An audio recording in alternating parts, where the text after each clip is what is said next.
sekalian. Pertama, saya berterima kasih atas kesempatan itu berbicara kepada seluruh hadirin tokoh-tokoh masyarakat, baik tokoh-tokoh adat ataupun tokoh-tokoh masyarakat agama dari berbagai, dari seluruh Nusantara kita. Kalau saya berdiri di sini, kita berdiri di sini, selalu panggung ini ada fotonya. Sebelah kanan ada presiden, sebelah kiri wapres. Dulu juga pernah foto saya di sini.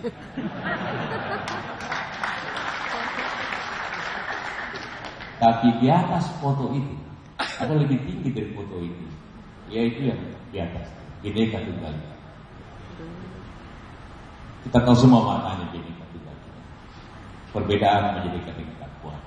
Justru karena kita bangsa ini berbeda-beda, di situ kekuatannya. Bukan kalau kita satu bahasa, satu katakanlah adat atau satu kebiasaan, mungkin kita tidak kuat. Tapi karena kita berbeda, di situlah potensi kuat negeri ini. Jadi jangan lihat perbedaan itu menjadi masalah, justru adalah kekuatan, saling melengkapi. Kalau kita berbicara kearifan lokal, semua kearifan lokal itu pada dasarnya menjaga harmoni bangsa itu. Di Jawa ini saya tadi membacakan atau tulis, sering kita dengar Ingarso Santulodo. Di depan memberi tauladan, ing majo mangunkaso, di tengah membawa. Jadi tuturi handayanya, di belakang memperkuat. Jadi presiden harus memberikan tauladan. Begitu tidak berikan tauladan, negeri ini bisa bahaya. Menengah membawa, karena itu belusukan Jokowi disukai orang, karena memang itu adat sebenarnya, harmoninya. Karena itu di belakang baru. Kalau di Makassar tadi sudah jauh sepatu artinya dengan bersatu kita harus saling mendukung. Pada elo, artinya antara kita harus sama dengan kita perbedaan. Di Sumatera adat besar di syarat tabula, artinya agama lah yang mempersatukan kita sebenarnya. Kalau semua kearifan itu memberikan harmoni sebenarnya. Jadi kalau berbicara konflik, lebih tepat kearifan lokal itu menjaga jangan terjadi konflik, bukan menyelesaikan konflik. Jadi jangan dijadikan kearifan untuk menyelesaikan konflik. Tidak. Kearifan lokal menjaga harmoni sehingga tidak terjadi konflik. Itu lebih baik, lebih hebat menjaga itu daripada, karena konflik itu mempunyai bermacam-macam sebab. Untuk menyelesaikan sebabnya. Bukan tidak mudah untuk konflik politik memanggil tokoh-tokoh adat, tidak mempan. Kalau konflik agama tidak selesai juga dengan adat. Pengalaman kita di mana-mana.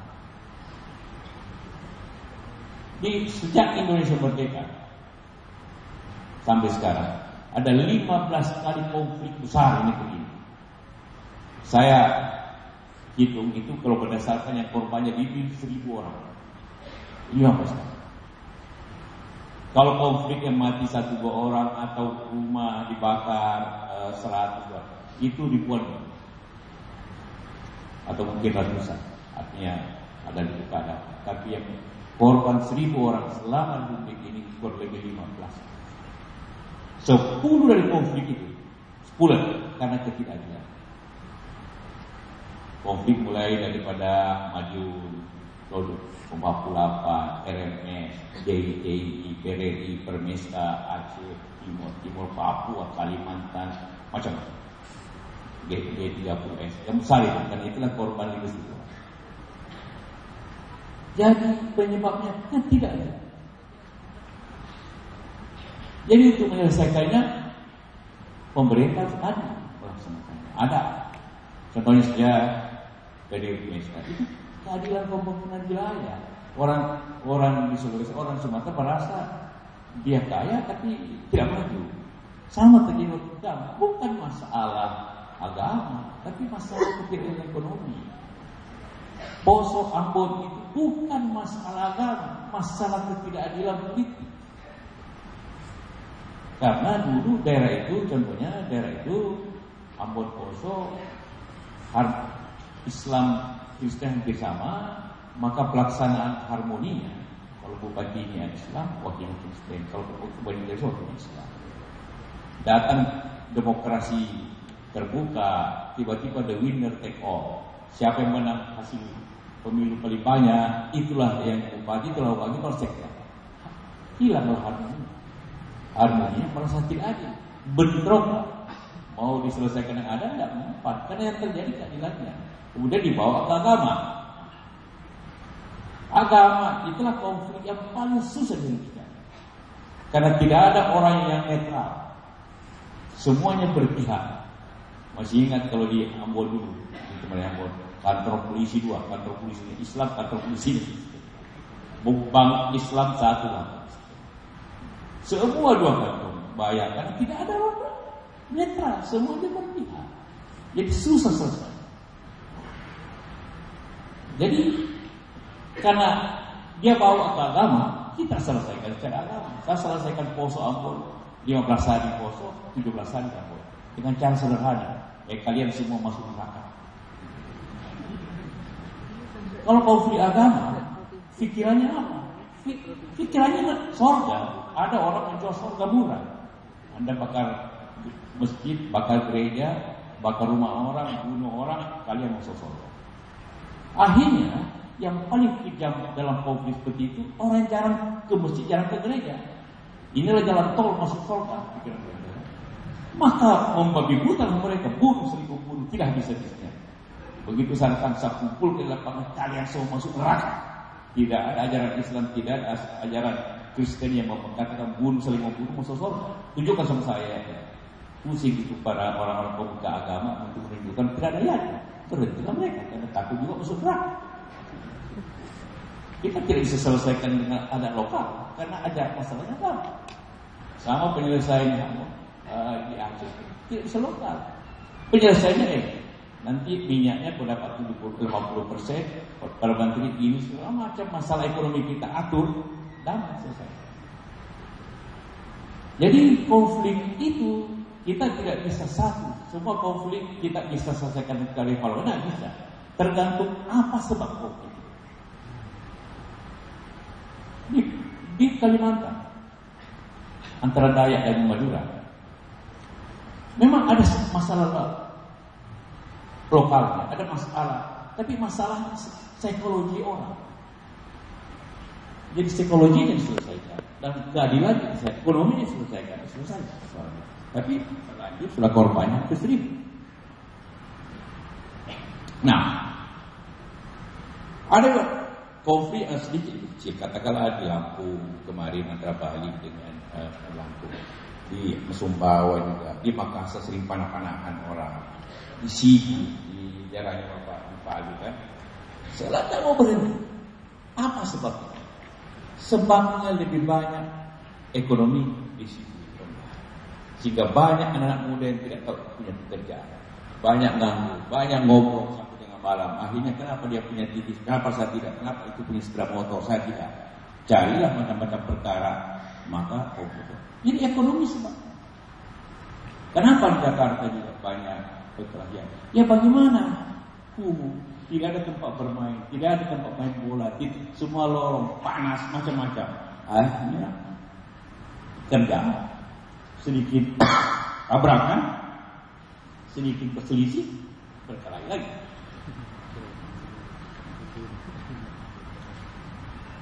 Kemudian dewasa ini, konflik itu lebih cepat lagi terjadi kalau kita tidak mengatasi. Contoh terjadi di Lampung, tabrak jatuh Najari, timbul SMS, mau diperkosa, tidak bahwa mau diperkosa sama orang, besok diserbulah. Hanya SMS yang di forward kemana-mana, langsung kepercayaan. Parsial jadi suka. SMS yang beredar bahwa ada pemerkosaan. Wah, dengan SMS yang beredar 400 puluhan orang kehilangan. Jadi teknologi juga mempercepat konflik. Jadi untuk mengatasinya harus teknologi kembali, harus ada cara menangkal, membalas ulang bahwa informasi maksud Tuhan tidak benar, harus ditangkal ulang. Tidak bisa nanti kita rapat ada dulu, sudah habis semuanya orang baru kita rapat. Tapi kalau ditangkal untuk tetap menjaga harmoni, maka bagaimana pendekatan masyarakat di Bali sana dan masyarakat di sini selalu ada hubungan harmoni. Itu memperbaiki hotline-nya. Jadi dari hal tersebut saya dapat melihat pengalaman kita bahwa penyebab konflik terbesar itu ialah ketidakadilan, ekonomika, politika, sosial. Apa itu keadilan? Keadilan itu sama selalu saya kasih contoh pada waktu banjir di Manggarai. Manggarai banjir, masyarakat marah karena banjir di situ, tapi pintu air ditutup. Mereka berusaha untuk membuka pintu air. Ada brimob, tapi kemudian juga Sutioso membuka pintu air. Akibatnya dibuka, benteng itu banjir, benteng sampai ke istana air. Rakyat itu kan, kemudian senang, tidak marah lagi. Karena dikira terjadi keadilan, kita senang sama-sama senang, kita susah sama-sama susah. Sehingga tidak marah. Tetap banjir, tapi tidak marah, karena benteng juga sudah kena. Sebelumnya kenapa Manggarai saja yang banjir, benteng tidak? Itulah persoalan keadilan. Tapi konflik juga terjadi karena ketidaktegasan itu. Contohnya korban yang terjadi karena konflik di Priok. Setelah terjadi Priok, maka konflik beruntun terjadi di mana-mana. Karena terjadilah pikiran hukum rimba. Ribuan orang, puluhan ribu orang tak bentrok, menyebabkan 3 Satpol PP bilang 60 mobil dibakar, tapi tidak ada satu orang yang ditangkap. Timbul pikiran, kalau kita bunuh orang dengan rame-rame, maka kita bebas. Maka mulailah setelah itu timbul hukum pada negeri ini. Mau bunuh orang, bakar rumah rame-rame. Ada pilkada, bakar kantor bupati rame-rame, tidak ditangkap. Salah tersebut, tidak tangkapin semua orang yang tidak. Hanya menangkapi, mengambil hukuman, baru orang berhukum.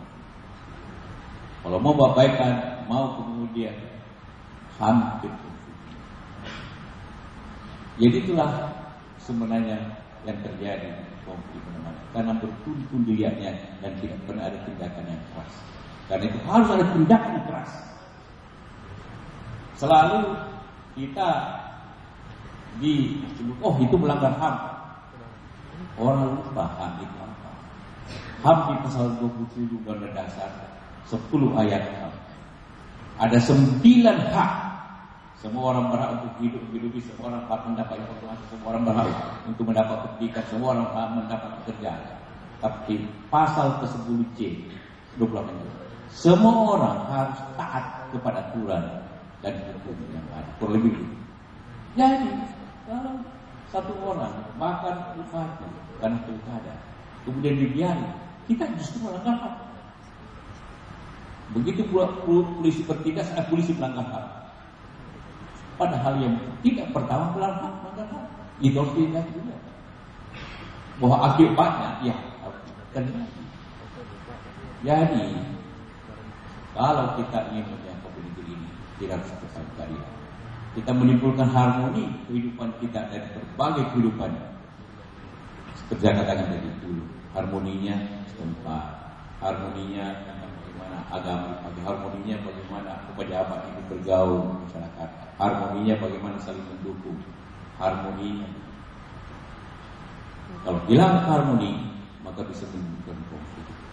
Tapi penyelesaian konflik haruslah menyelesaikan apa sebabnya. Kalau sebabnya karena ekonomi, ya ekonominya kita adilkan.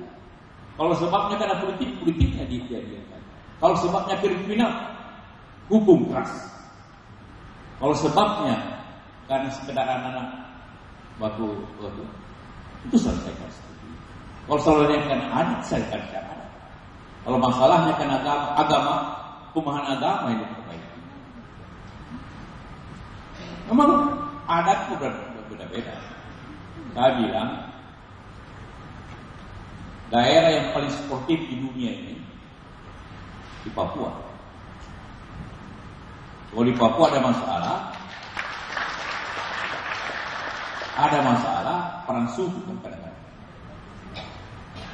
Perang suku berhenti kalau di sebelah sudah meninggal dua, kemudian dibalik meninggal dua, selesai. Selesai. Itu terjadi. Paling sportif.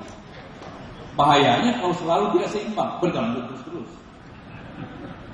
Kalau perang Amerika, tidak habis-habis perang dihabiskan, orang baru berhenti. Kalau di Papua tidak, begitu seimbang selesai. Sekiranya begitu paham itu dia seluruh dunia ini aman sebenarnya. Begitu tidak banyak perang lah, karena begitu seimbang. Tidak terjadi kayak di Irak ratusan ribu orang tidak mau berhenti karena belum dicapai seperti itu. Tapi kita juga mengharap jangan perang itu terjadi. Tapi kalau di Papua perangnya dimulai setelah jam 8, setelah anak sekolah pergi, begitu jam makan berhenti dulu, sampai anak sekolah pulang, setelah anak sekolah pulang dimulai lagi. Beda di Makassar, kapan-kapan subuh-subuh sudah panah-panah macam-macam. Bermacam-macam lah ada yang terjadi. Karena itu lebih nekat tunggal begitu beragamnya sehingga terjadilah bermacam-macam. Nah, sekali lagi saya ingin mengatakan bahwa kearifan lokal justru pentingnya jaga harmoni supaya tidak terjadi konflik. Kalau sudah terjadi konflik, maka cara menyelesaikannya sesuai sebab.